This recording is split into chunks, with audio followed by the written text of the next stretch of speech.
It's 12 o'clock. Hello, good afternoon, and welcome to the Starr Midday News.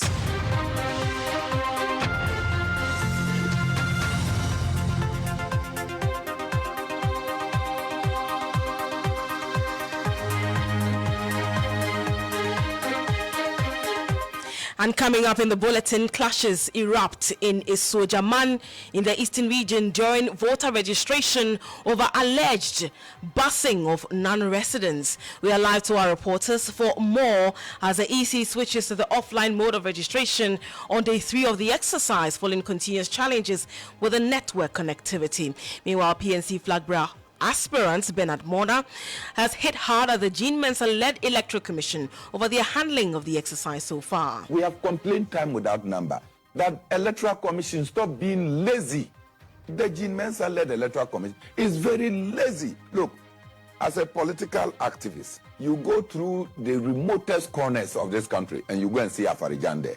You see David Kanga, they were scattered in the remotest area, so they understood the topography of this country. But Cordeo has commended the Commission for its responses to the challenges despite questioning its preparedness ahead of the exercise. So they are primarily accountable for this. But besides that, I must admit that they have been very responsive. When you monitor how the Commission has been communicating with the general public with respect to acknowledging the challenges that have been happening and the decisions that they want to take to avert the possibility of disenfranchising. And also in the bulletin, Ghana Revenue Authority dismisses revenue loss reports following piloting of its electronic value tax added tax, insisting it's rather made 32% more profit. And later on, PNC flag bearer aspirant Bernard Mona urges Ghanaians to lower their expectations regarding government's fight against corruption following the refusal by President Akufo-Addo to release the full audit report by KPMG on the controversial GRA SML deal. Why are we expecting so much from a president who has shown gross capacity to hide and to get involved in corrupt acts? We are over demanding that president should publish the report. Meanwhile, the Media Foundation for West Africa says it will petition the RTI Commission over the president's decision. We are taking steps to do an immediate appeal or file a petition before the RTI Commission, because this is the second time the presidency is refusing, an RTI request, on conditions that I think are untenable. And so we'll go to the RTI Commission again and see this time around what the Commission will say. Details of these stories and many more, including sports, all coming up in the next 30 minutes. Stay tuned in.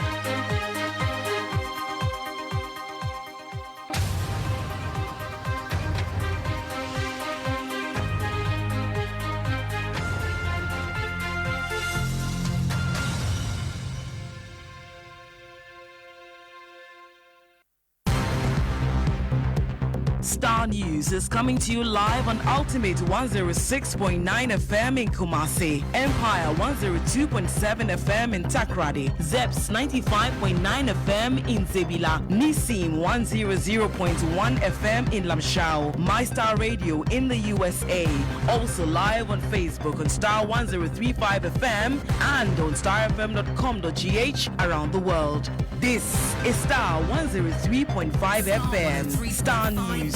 Informed, in depth, in touch. You're welcome once again to the Starr Midday News on Star 103.5 FM here in Accra. We are coming to you live from our studios at the Platinum Place. My name is Naa Dedei Tettey. To the details of our stories now, we are starting off in the eastern region where tensions flared in Isojaman there in the ongoing limited voter registration exercise when supporters of the National Democratic Congress at midnight confronted alleged non-residents reportedly bussed from the Ketu North Afife area to register. The non-residents were said to have been brought in from the hometown of Pius Inam Hajide, the New Patriotic Party's parliamentary candidate for the area, while the NDC supporters insisted that the alleged non-residents be returned to their communities, arguing that they were ineligible to register. Now, this led to heated altercations and increased tension in the area. Police had to intervene and arrested the suspects and later granted them bail. We're working the telephone lines to speak to Eastern Regional Correspondent Kojo Ansah for more. But while we wait to connect with him, as you may be aware, the EC has now switched to the offline mode of registration on day 3 of the exercise following the continuous challenges they have been facing with network connectivity. We can start here in the Greater Accra region and find out what is happening at the headquarters of the Electoral Commission, the Greater Accra Regional Office of the Electoral Commission. Let's find out what exactly is happening at the moment in Greater Accra. Of course, when we are able to connect with our reporter, definitely will bring that to you. But there have been various reactions to the EC's handling of the situation. Let's hear from the flag bearer aspirants of the PNT, Bernard Mona. He has hit hard at the Jean Mensah-led Electoral Commission over their handling of the exercise so far. First and foremost, I think that it's important to state that registration of voters is at the core of the functions of the Electoral Commission. The duty of the Electoral Commission is to compile a voters register. And in doing so, is to enable every eligible voter, every eligible person to be on the voters register. This Electoral Commission has been given all the capacity, financially and logistically, to be able to execute its job. Why is the Electoral Commission asking somebody from Pagdinge who has to change between 3 to 5 cars to go to Nadoli? And when you have to do so, you wake up at 4 a.m. and you get to Nadoli at 2 p.m. to the district office of the Electoral Commission. And yet the registration is supposed to be free. But look at the cost component alone. Look at the risk component associated with this. And you want people to go and do that. And we have complained time without number that Electoral Commission stop being lazy. The Jean Mensah-led Electoral Commission is very lazy. Look, as a political activist, you go through the remotest corners of this country and you go and see Afarijan there. You see Safu Kantanka there. You see Sule Amadou there. You see Madame Georgina there. Look, they are scattered. You see David Kanga, they were scattered in the remotest area. So they understood the topography of this country.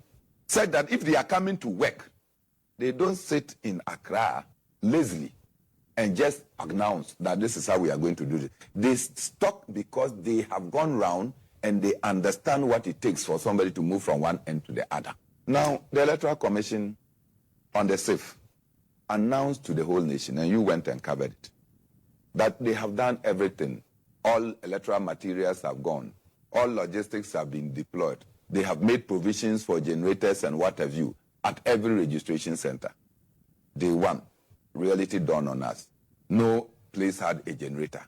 Even places where it was evident that some MPs decided to provide generators to aid the Electoral Commission to do its job, they declined to use the generators. So you know that this is a clear case of the Electoral Commission deliberately wanting to frustrate the new registrars from going into the register. You had the flag bearer aspirant of the PNC, Bernard Mona, there. We will also get a reaction from Kodeo as well on how the EC has managed the situation so far. But let's go back to one of our correspondents on the ground, specifically at the Greater Accra Regional Office of the Electoral Commission. Like I did say, the Commission has directed its district officers to switch to the offline mode of registration because of the network challenges that have bedeviled the 3-day-old exercise. Abdul Hanan Adam is there for us.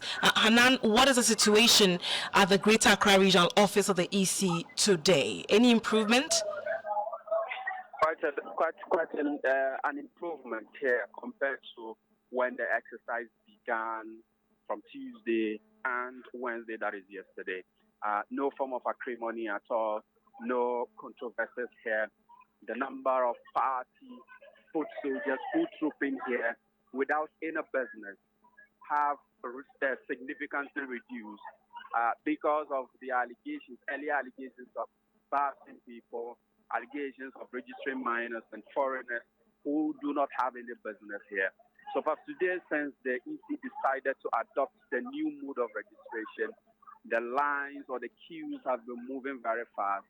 Earlier when I spoke to the constituency secretary for the also West Wagon of the NDC, she says that about 70 people have registered for the constituency, and it has been so for the other three constituencies that have been here, Osukloti Calling, Ayawasu East and Ayawasu North, so 4 constituencies, and the number is moving very fast.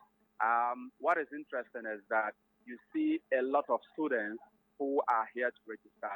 I've cited a number of students from Prefect who reside in Adabraka. I've spotted a number of students from Accra High. I've spotted other students from other institutions who are here to participate in the exercise. And the Electoral Commission for various districts, the 4 districts that are here, are also ensuring that the process is quick as possible. And what is also intriguing is that after the manual registration, then later the data is being copied onto a drive, and then later it's ported onto the Electoral Commission data, just like it would have done when the digital registration was ongoing. So there's a team on standby that uploads or that exports the data that is captured manually onto the servers of the Electoral Commission. That is making the process very smooth and transparent. So all parties that are here are all in agreement with what is happening. But then, just like Oliver Twist, more of them are saying that the BVDRs and other machines that are here, the EC needs to bring an additional machine to ensure that the fast pace of the exercise would even increase. And then before the next 2 weeks, quite a number of people would have registered, and especially for students who only have 4 days. So it means that they have even less than 48 hours left to ensure that they register and then return back to school. And if that does not happen, it means that quite a number of the students who are here and in other registration centers would not have their data captured and be able to participate or even exact civic and democratic rights under the 1992 Constitution. And so the registration here has been very smooth, just that a little more improvement, all right, like some of the parties are suggesting. Thank you very much. Abdul Hanan Adam is the one providing us the very latest with regard to what is happening at the Greater Accra Regional Office of the Electoral Commission. Now let's hear from CODEO, the Coalition of Domestic Election Observers. Earlier we heard from Bernard Mona, who criticized the Jean Mensah-led Electoral Commission for their handling of the exercise so far. CODEO, on the other hand, has commended the Commission for the responsiveness to the various challenges that have bedeviled the exercise, despite questioning the Commission's preparation ahead of the exercise. Here is a team lead at CODEO Secretariat with the responsibility for elections, anti-corruption and rule of law, Guildfred Isiama. Past 3 days, we've seen continuous improvement. On the first day, there was widespread challenge regarding networking issues that the BVR kit required to be able to function effectively. The Electoral Commission came up, admitted the challenges, and promised to resolve, the issues. On the second day, we still got reports of those challenges across the country, and again, the Electoral Commission came up and admitted same. And they promised to take a different route instead of relying, going strictly by the online system. They say they are now going offline to enable more people to register. Could these challenges have been averted, or these are systemic matters that can only be addressed when it happens? It's very difficult to say there are systemic matters that can only be addressed. And again, you can't also rule out the possibility of these things happening. I think it's a valid question to ask the Electoral Commission what they had done to avert some of these things, what they had done to ensure that even when we face these issues, all the stakeholders would understand and appreciate it. Because one of the questions that we've been asking ourselves, we are wondering, was when did the EC did the test run? Is it too far from the time that we are doing registration so that they couldn't estimate or they couldn't anticipate the kind of challenges that we are seeing now? Where were the test runs done? Was it in those areas? So, well, if you want to take them by their word, they say they had done test run, they were good to go, and then we got there, and then we are seeing these challenges. So they are primarily accountable for this. But besides that, I must admit that they have been very responsive. When you monitor how the Commission has been communicating with the general public with respect to acknowledging the challenges that have been happening and the decisions that they want to take to avert the possibility of disenfranchising applicants or people who want to register to vote, I think it's something that we must all acknowledge.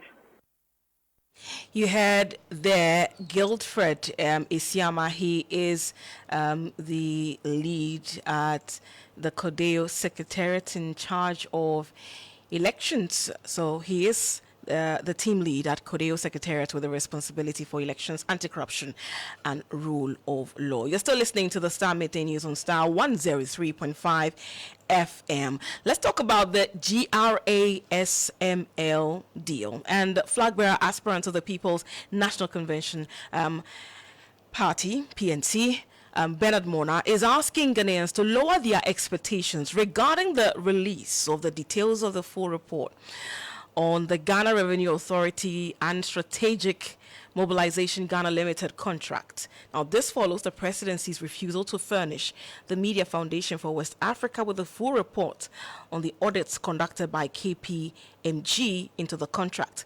The MFWA had made the request under the Right Information Act. Now, however, in a response to the media organization, the president's office stated it was unable to do so because details of the full report qualifies to be exempted under the act. Here are details of the response from the presidency.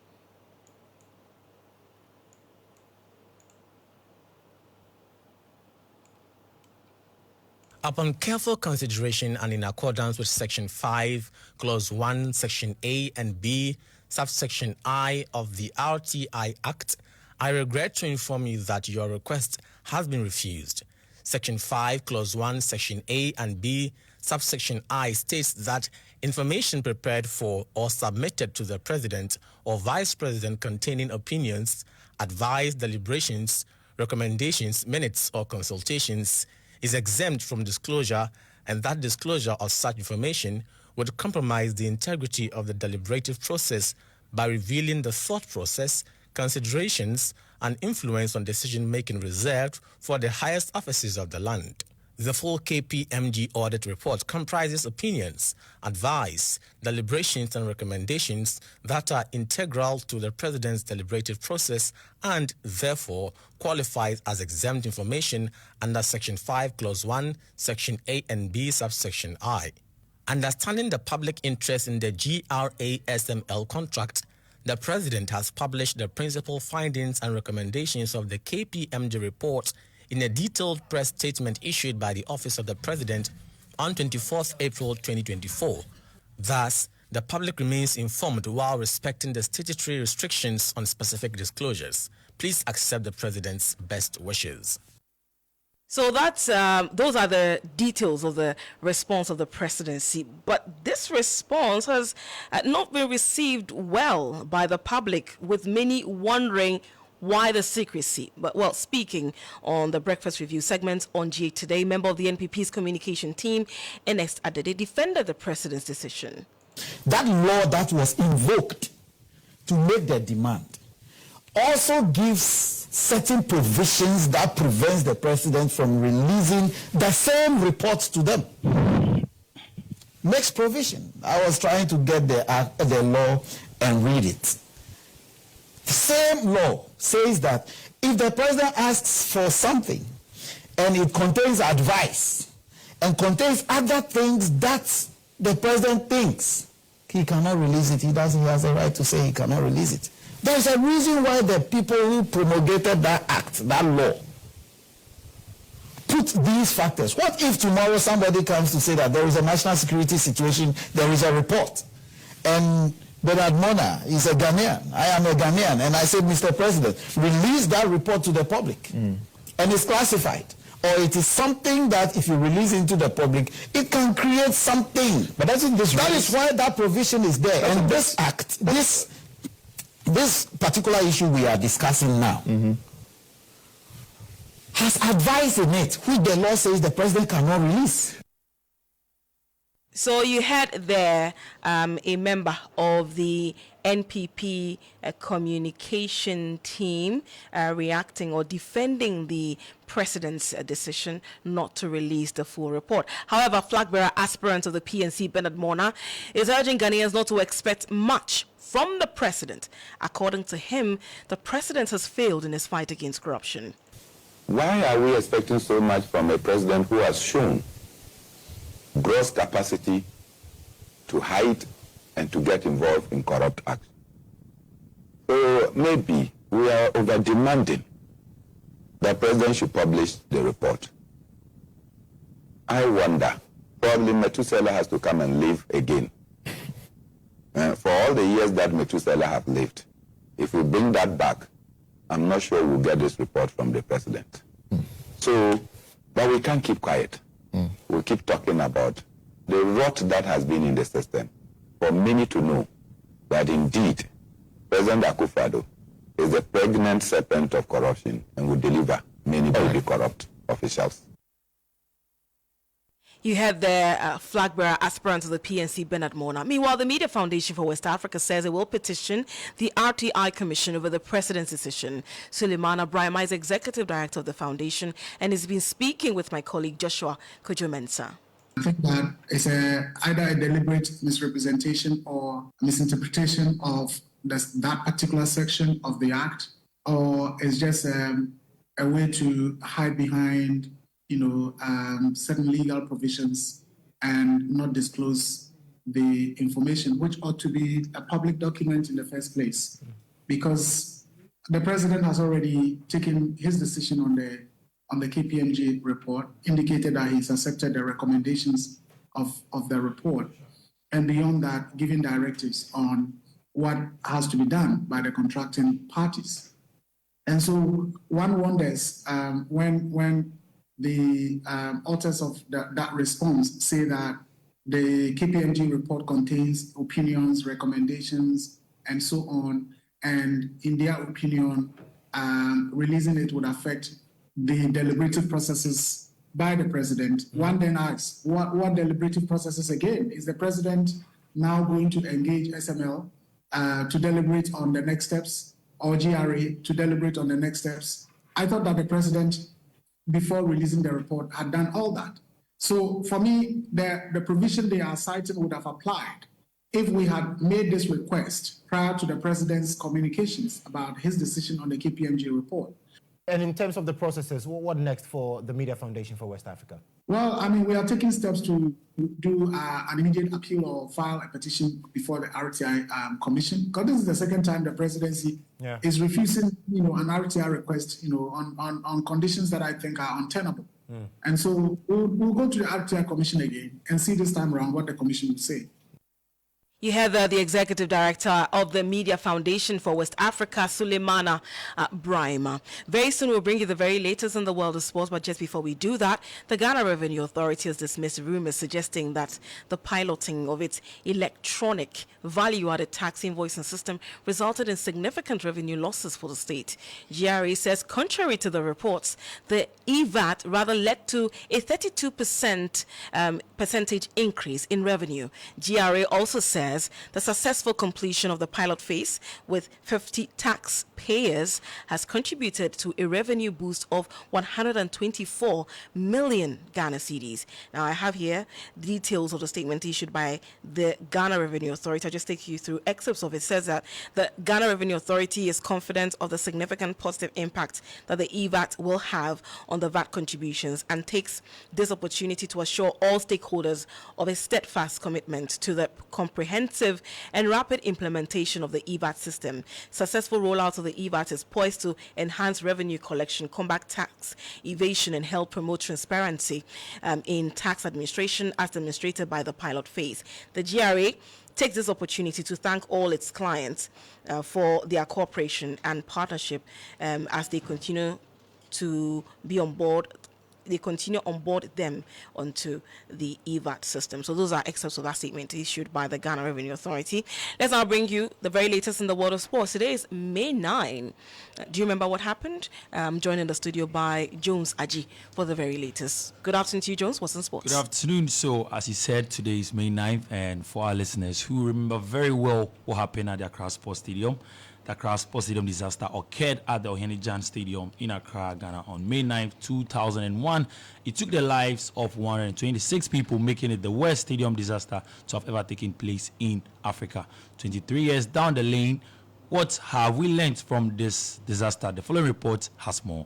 Ghana hasn't been spared from hooliganism, with numerous of cases recorded in our local league since the May 9th incident. Since 2019-2020, Ghana domestic football has recorded more than 6 violent cases in both the Women's League, Premier League, Division 1 and Division 2 leagues. In 2020-21 season, venues like the Sunyani Coronation Park, Omanafo Town Park, Aliu Mahama Sports Stadium and Indum Sports Stadium have been all banned due to hooliganism. The sad event, which took place during a league match between Accra Heart of Oak and Kumasi Asante Kotoko on Wednesday, May 9, 2021, has been recorded in history as Africa's worst football tragedy. Many of the fans managed to escape the tragedy, whilst a number of them sustained varied degrees of injuries in an attempt to flee from dangerous tear gas that were fired at them by the police. Mrs. Veronica Sowa, who lost her son during the May 9 disaster, bemoaned neglect by the state and pleaded with authority to come to her aid as she lost her only son during the disaster. I was in Ghana.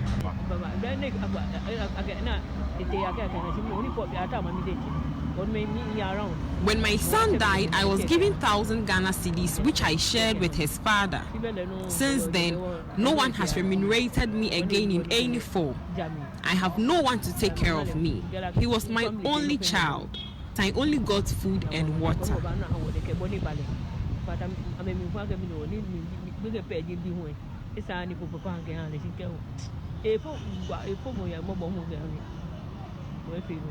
The rains, the smell of tear gas, the pain, the struggle to get out of the stadium, the bodies are all part of the May 9 disaster sports stadium that lives with us even till today.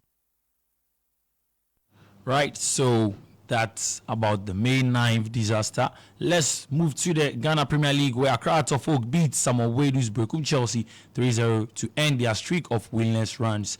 Goals from Hamza Issa, Linda Mtage, and then Kasim Sise secured all 3 points for the Remy Boys, who have moved to the 11th position and further away from the relegation battle. And of course, in the Champions League, Real Madrid, they qualified for another routine final after beating Bayern Munich 2-1 in a dramatic game yesterday. It was full of surprises, but then of course Real Madrid came up top with Joselu coming off from the bench to score 2 goals to send them into the finals with Dortmund. That final would happen on the 1st of June in London, the Wembley Stadium. That's all for sports. My name is Jones Aji.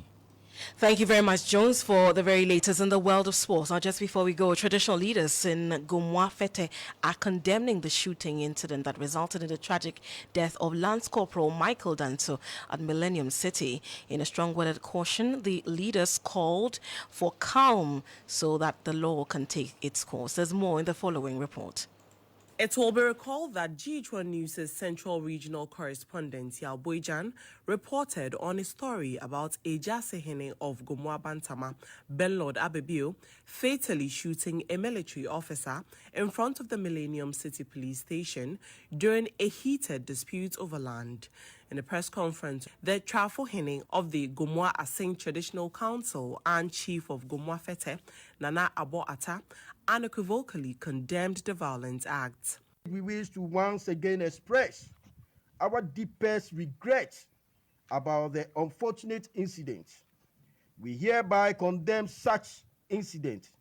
Also, we wish to extend our heartfelt condolence to the Ghana Armed Forces and the bereaved family who have lost their loved one as a result of the unfortunate incident.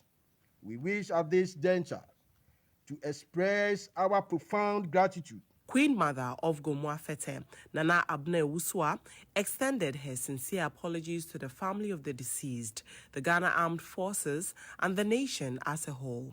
She called for calm among community members as investigations into the incident continues. Mobi biara shedding, Ghana man so shedding, Osanda ya shiri nipa wo Ghana.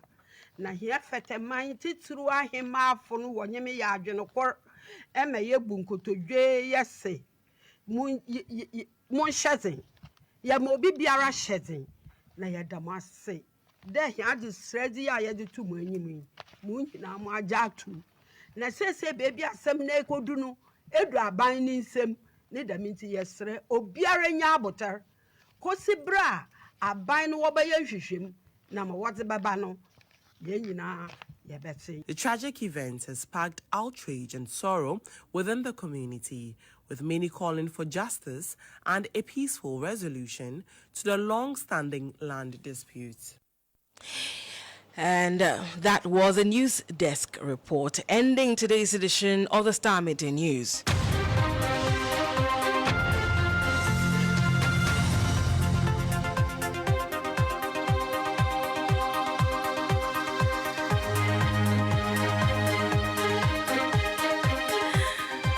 That'll be it for today's edition of the Starr Midday News. For more news, do log on to starfm.com.gh. My name is Naa Dedei Tettey. Thank you so much for your company. Have a good afternoon.